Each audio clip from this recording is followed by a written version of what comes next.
Hello everyone! In this tutorial we'll be making this DC style character head step by step and in real time using nothing but Inkscape and the keyboard and mouse. If you would like to be able to follow this video, I have an Inkscape introduction tutorial that has everything you'll need and more. Link in the description. I've always been a huge fan of the art style of the DC animated universe, and I love particularly the way they make females.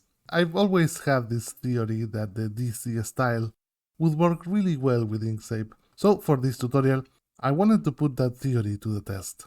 But before that, a super quick plug. I'm currently working in a new course that's gonna be out soon. If you're interested in helping me and the channel during the production and learn even more about illustration and Inkscape, for a limited time only, you can get a bundle with all my old courses. That's 11 Inkscape courses on character design, background design, game art and more. About 70 hours of content, all for $19. Like I said, it's only for a limited time until I finish the course I'm working on. After that, the bundle will be gone and everyone who purchased it will get the new course in an update. Thanks for your support. Now continuing with the character. The first step is making the shape of the head. DCAU females have this very characteristic type of head with a very short jaw and big cheeks. To do that, grab the ellipse tool and make a perfect circle by holding Ctrl as you drag. To make the jaw area, switch to the pen tool and make this triangle shape starting at the right side of the circle. And end it just before the other side, maybe with a bit of a curve. Make sure the jaw area is not too long, otherwise it won't feel like the style we are going for.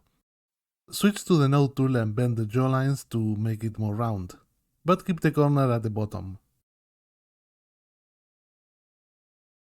To make the ear, you can draw this open C shape. We need to round it off, so with the node tool, select the two outer nodes and go to Smooth Type Nodes in the tool controls of the node tool to transform the nodes from corner type to smooth type, which will introduce a nice curvature. And here I'm adjusting the proportions a bit more. Just remember this, you want the jaw to not be too long and to be rounded off and ending in a point.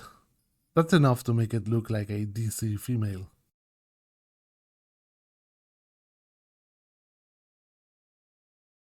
Working on the head is gonna be much easier if the two shapes are a single one, so we're gonna join them.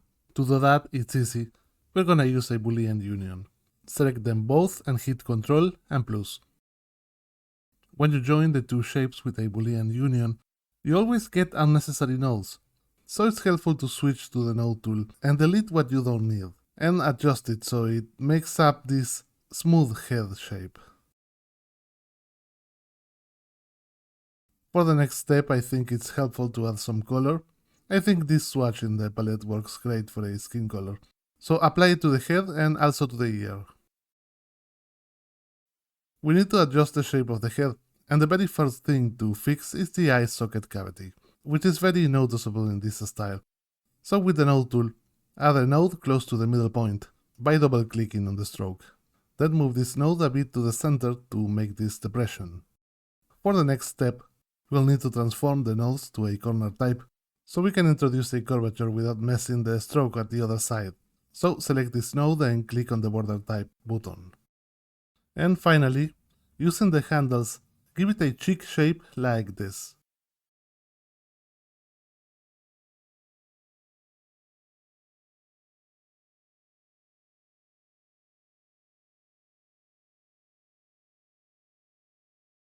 For the final detail, I want a neck, to make it look more like a bust. Otherwise, it looks kinda creepy to me, like it's some sort of severed floating head. So with the pen tool, make this rectangular shape. For a female, it looks better if the neck is long and slender.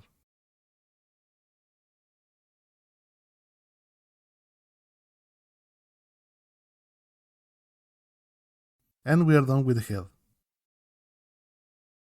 The next step is to actually make the face. And you'll see that none of the features are that complicated. Starting with the eye, I'm gonna make them here at the side so they are easier to handle. With the pen tool, make this triangle. You can give it color right away, This will be the full white swatch in the palette. With the node tool, bend the flat lines and adjust it so it looks like mine.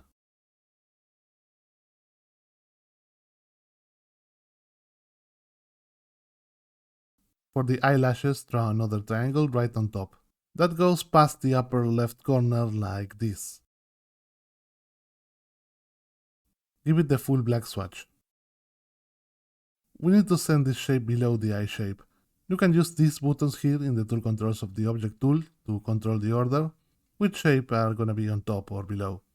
From now on, to speed things up, I'll be using the shortcuts to handle the order.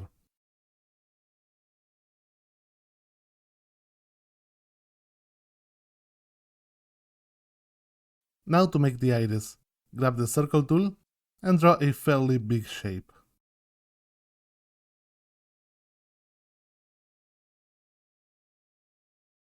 We need to remove any area that is not in contact with the eye. To do this, we are gonna use an intersection. Select the white eye shape and hit Ctrl D to duplicate it. Now without touching anything, shift select the iris and hit Ctrl and asterisk to remove the area not being intersected. Finally, let's give it color. And this is the first time that I want to give it a color that is not a swatch in the palette. So we'll need to open the Fill and Stroke dialog. Go to Object, Fill and Stroke. Here make sure to have selected the iris shape and that you are in the Fill tab and give it this color. By the way, you can get my exact colors by copying the numbers in the input boxes. Anyway, I already know that I want a subtle outline for the iris. For that, we're gonna just enable the stroke. Just switch to the stroke tab and give it this color, which is just a darker version of the same blue. And now we are done with the eye. Now with the object tool, select all the shapes and hit Ctrl G to group everything into a single shape so it's easier to handle. Let's put it into place. Move it to the head and scale it uniformly, using Ctrl to about the size that would fit inside of the little depression we made. You'll have to eyeball a bit the location compared to mine's. Anyway, making the other eye is gonna be super easy. Just duplicate the eye with Ctrl and D and move it to the other side. We need to flip it, so hit the H key. And now we need to adjust it to the perspective. This is also easy to do. Just switch to the object tool and using the arrow at the side, squash it a bit horizontally and make it fit with the other eye like this. For the eyebrows, just make this shape with the pen tool.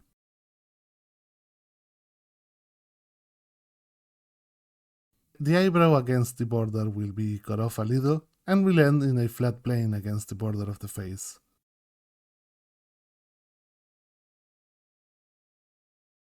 Give the two of them full black.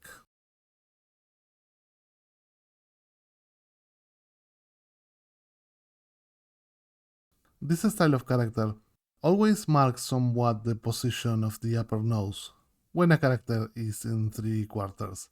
So with the pen tool, following the line of the eyebrow, make this L shape and bend the top a bit.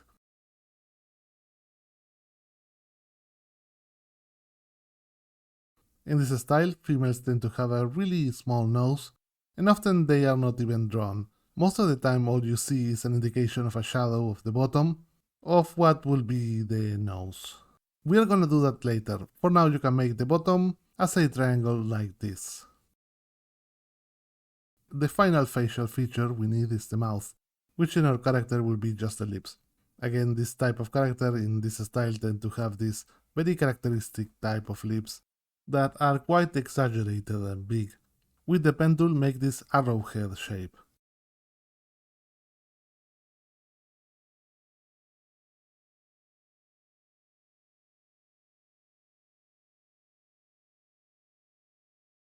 A quick way to smooth this is just to grab these nodes and delete them with the delete key. Finally, just give it a full black. One final detail before ending with the facial features. With the node tool, make this shape right on the ear, to give it a bit of detail.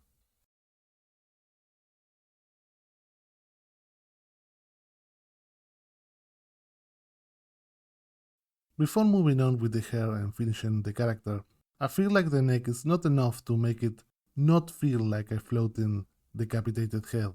So we're gonna give it a quick shape to imply the shoulders and make it look more like an actual bust. So with the pen tool, make this trapezoidal shape. She's gonna have this turtleneck. So with the object tool, round it off a bit to make it look like it follows the surface of the neck.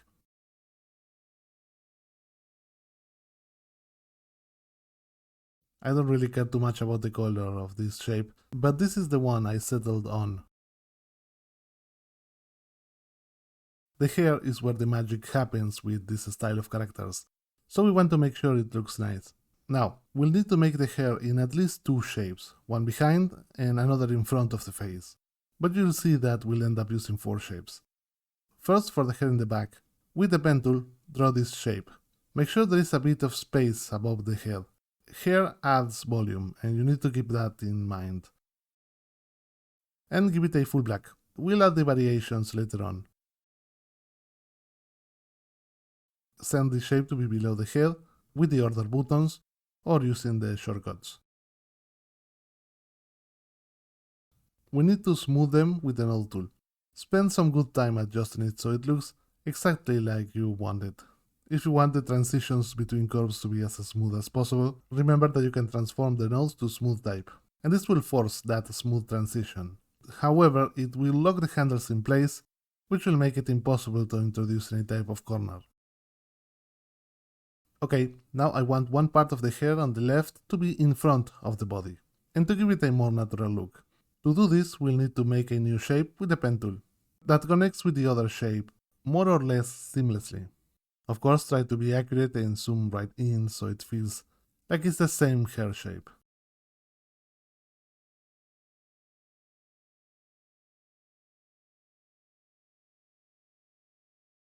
Okay, now it's time for the most important part of the hair, the fringe. With the pen tool, make this shape.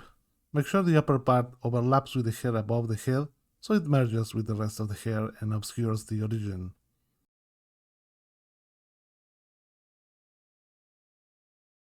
With the node tool, round it off.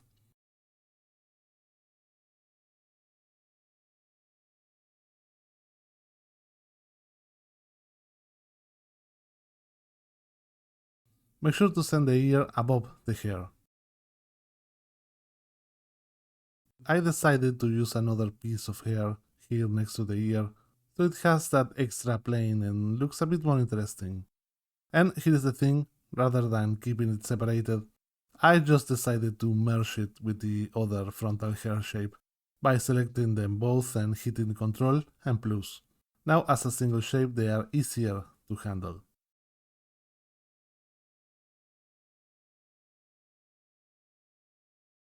Next is the shadows. This is what will give the head volume and make it pop. As I mentioned before, the bottom of the nose is supposed to be a shadow, so let's start by there. Select it and give it this color. Notice that now we are using the alpha slider to make it a bit transparent. This is so it feels like a shadow, obviously. And we picked a dark red color so it accentuates the color of the skin. We need a drop shadow for the hair. Rather than going in and drawing the shadow as its own shape, we have a better method.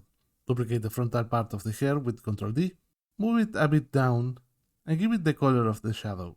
And here comes one of my favorite Inkscape features, that if you watch my step-by-step tutorials, you probably are already familiar with. We're gonna copy the style. Select the nose shadow and hit Ctrl and C to copy it. Then select the shadow of the hair and hit Ctrl Shift B. And this will apply the same color values from the copied nose shape to this new shape, meaning you don't have to go and set the colors manually for every single shadow. It may not be too apparent because of the dark hair, but the shape is on top of everything. Move it below the hair and below the ear. Adjust it if you need. To make the side shadow, just grab the pen tool and make this shape over the left side.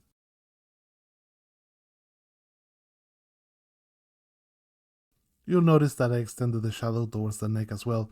I could have also covered the ear, which also would be in shadow, but here I just forgot.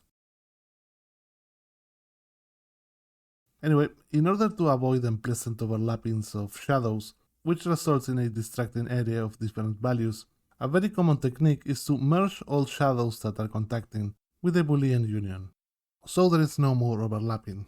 So select this shape and the other shadow shape and hit Ctrl and plus to join them into a single shape. And because they are now a single shape, our new shadow takes the right color, so no need to apply the style.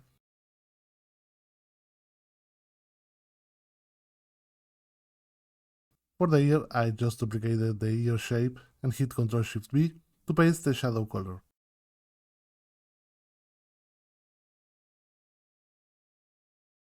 But here I decided I wanted something more on the ear, so with the pen tool, draw this shape on this part.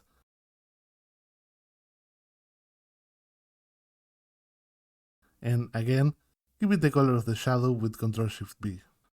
We need shadows on the eye sockets, right between the eyes and the eyebrows. Again, make this shape with the pen tool and then paste the style.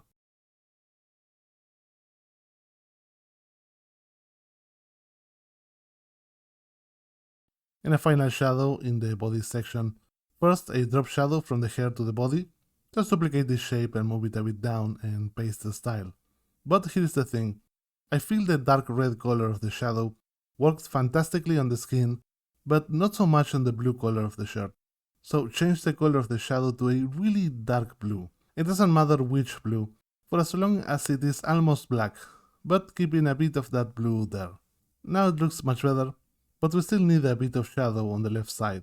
Just make the shadow shape, join it together with the other shadow by selecting them both and hitting Ctrl and plus, and then we need to intersect it inside of the body to remove the excess.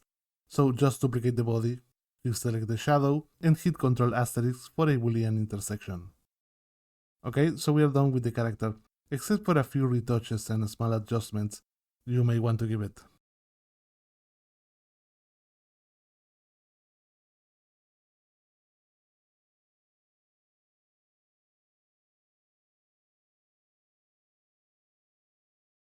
I originally intended for this head to be the only head in the tutorial, but I was left unsatisfied with the end result. I think it feels flat, even with the shadow. I like the colors, but the black hair just makes everything feel way too flat, so I decided to experiment a bit. For the first variation, I decided to give it this blonde color. Now that the color is light, you can clearly see that the shadow is actually above the hair. Send it below.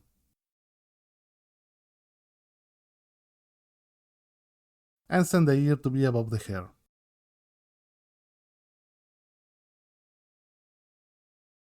The lips can be another color if you want. This one I think works best with the new hair. And because before it used to be black, we didn't need the separation between the lips, but now we do. So grab the pen tool and make a quick line to divide the upper and lower lip. And the clothes can be full black. The second variation will have full white hair and black lips, and that's about it. Anyway, because the hair is lighter, that means now we can use line and shadow to help us with the depthness problem we have. So let's add line to the hair, and rather than using the stroke of the shapes, which will force us to adjust the shapes and handle the areas that show stroke and all those complications, just grab the pen tool and trace over the corners of the hair. Try to be accurate and add overlapping when you can to add a bit more depth.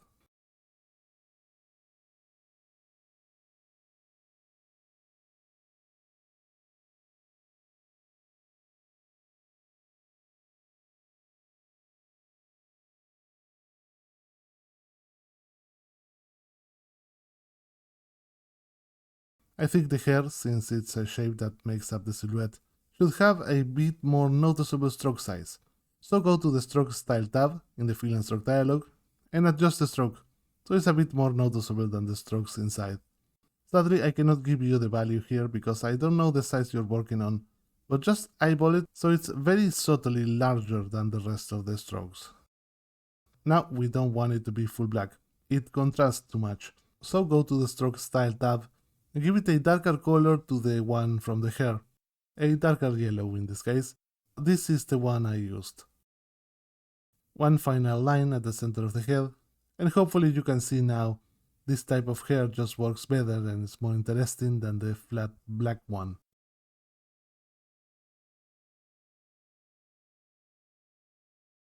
But we are not done with the hair quite yet.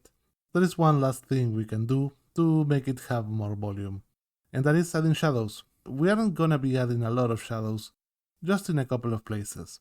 With the pen tool, make this shape in the back.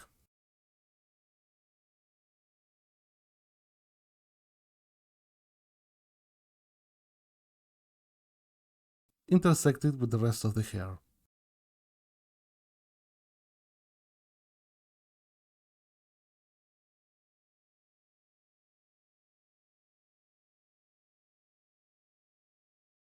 A shadow at the top,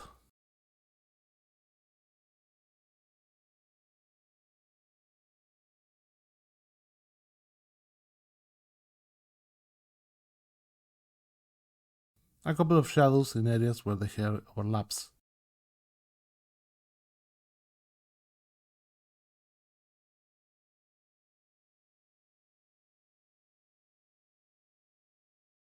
And a big shadow in the back of the hair. I decided to make this shadow a bit darker since there shouldn't be too much light going there. And a final contact shadow below the ear.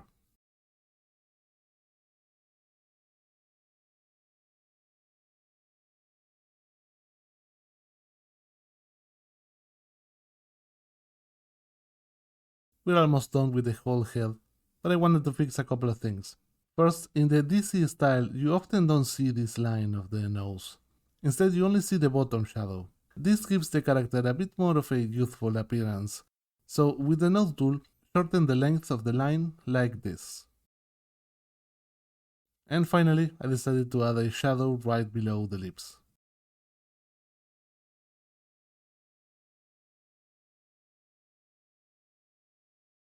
And we are done with the blonde character. The easiest way to adapt all of this to the other character is to duplicate it. Change the color of the lips to black and hair to full white. We need to select all the yellow lines of the hair and change them for a darker white lines. So we are done with our DCAU inspired female. I think it looks pretty good. Before ending this lesson, I'll remind you that I make Inkscape tutorials like this every week, so if you'd like more, don't forget to like and subscribe and hit the bell. Also, any comment is highly appreciated and helps me and the channel a lot. That's it for this video. See you next week. Bye!